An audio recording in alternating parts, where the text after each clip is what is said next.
The Minnesota Timberwolves just had one of the best seasons of their franchise history, but unfortunately, they run into the perfect storm for the Phoenix Suns because this 3-6 matchup is the perfect matchup for the Suns.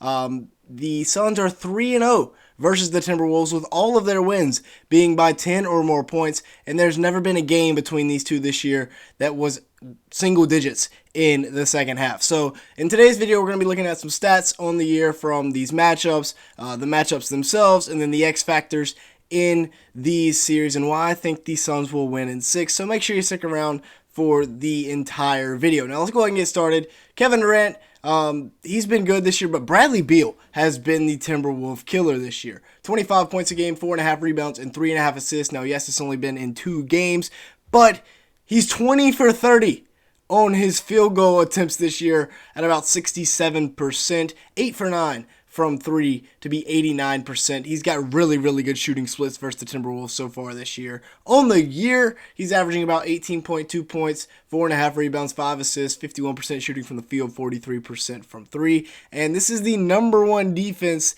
in the NBA that they're facing. Fortunately, they have a team that probably should have been the number 1 offense had they played the entire year together, because they got 3 of the best scorers in the league. KD this year versus the Timberwolves averaged 23 points a game, 5.3 rebounds, 4.3 assists over the 3 games that they played. He was just beating KD, 60% shooting from the field, 44% from 3, and only 3 attempts per game. So expect him to shoot a lot more from 3, but I think the Jaden McDaniels, matchup there was kind of disrupting him a bit, but it opened the floor for a lot of other guys. Devin Booker didn't play that great against the Suns this year, although, 23-8, kind of a telltale sign of what I think that the Suns are going to do to the Timberwolves, and we'll get to that later in this video. But 42% shooting from the field, 30% from 3. Not great shooting splits, considering he's shooting crazy numbers in the regular season. And they own the T-Wolves with Booker playing bad. In the regular season this year, D-Book, he averaged, 22 a game against the Timberwolves? He averaged 27 a game on the regular season, 4.5 rebounds, 7 assists per game, which is an area he's really improved, especially in that pick and roll. He gets a high ball screen from Nurkic, who's a really, really good screener, and, little pocket pass. He's very, very good at that. 49% from the field, 36% from 3 on 6 attempts this year for Booker on the year. So let's go ahead and dive down into these matchups, because yes, I know all I've given you so far are some numbers. Looking at the matchups, we'll look at it 1 through 5 here. Mike Conley versus Devin Booker. Mike Conley, you might not know it, but he had one of the most historic seasons this year in terms of efficiency. 11.4 points per game, 6 assists, 46% shooting from the field, 44% from 3, less than 1 turnover. He's their maestro. However, I'm going to have to give the advantage to the Suns right here, because Devin Booker, he's had a really, really good year. Great shooter from all 3 levels, great scorer. Overall, this is kind of a no-brainer.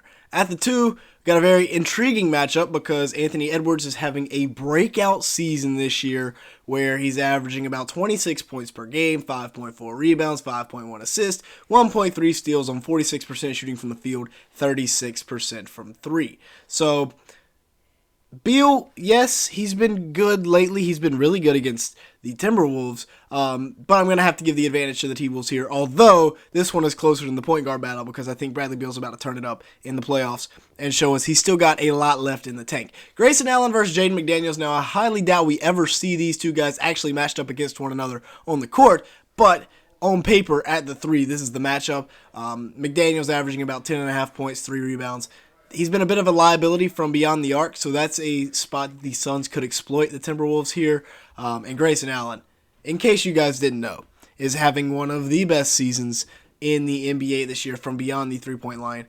Probably the best season from beyond the arc. He's averaging 13.5 points, 4 rebounds, 3 assists on 50% shooting from the field, 46% from 3 on 6 attempts a night from beyond the arc. Really, really good numbers there. And then to the 4, another one, if we see this matchup, the Timberwolves are in for a long night because KD will probably end up absolutely cooking Karl Anthony Towns. 22 points a game for Cat, 8.3 rebounds, 3 assists, 51% shooting from the field, 42% from 3. I'm excited to watch this series play out, though, because there's a number of different ways that these two teams can match up with each other. And KD, he's been the best scorer in the NBA, most gifted scorer in the league for quite some time now. Victor Wembanyama will probably end up taking his spot, but at 7 foot and he can just elevate like that is nice. And then we got, more of a traditional matchup inside with Gobert, who's averaging 14, 13, 2 blocks, 66% shooting from the field, and then Nurkic, who's averaging about 11 and 11. This will be very fun to watch inside. Neither one of these guys really gives us a lot of offense. They're mostly defenders and set a lot of screens. So, the 5 matchup is kind of a toss-up. The battle of the bench will be interesting because Naz Reid is a really, really good 6-man for the T-Wolves. Monte Morris, great backup point guard. Nickeil Alexander-Walker, Kyle Anderson are great defensive wings off the bench that can also score it a little bit.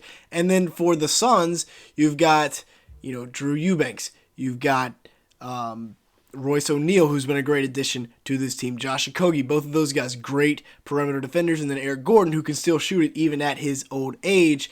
This should be a very fun matchup. I'd probably give the bench battle to the Timberwolves, but I think at the end of the day, these are all going to be close games. And at the end of the day, the Suns have better finishers and scores than the Timberwolves. That's why I think Suns in 6.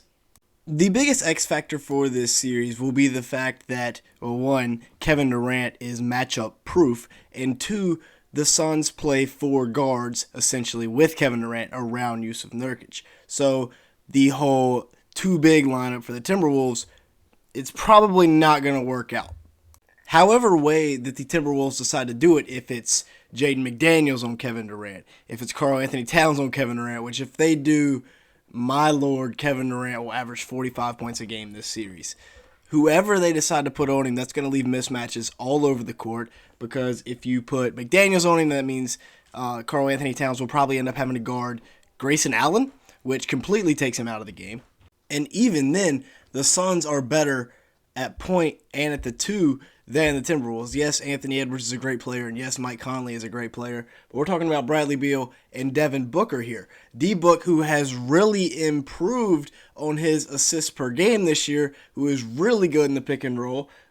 Bradley Beal also averages about 5 assists per game. So overall, this Suns backcourt is really, really good. It's going to be incredibly tough for this Timberwolves squad to stop this team. They don't match up with them very well, and that is why they have lost 3 games to them already this season without winning a single one. That is why they haven't been within 10 points in the second half of the Phoenix Suns all year long in any of their matchups. So, really bad draw for the Timberwolves. They had a really good season. If they win this, I'll be pretty surprised. I'm not going to say they have no chance to win this, but I'm definitely leaning Phoenix in this series. Y'all let me know your thoughts down in the comment section below, though. With that being said, that's going to be it for today's video. Thank you so much for watching. Make sure to like button and leave me a comment down below as it really helps out in the YouTube algorithm. And with all that being said, thanks so much for watching today's video.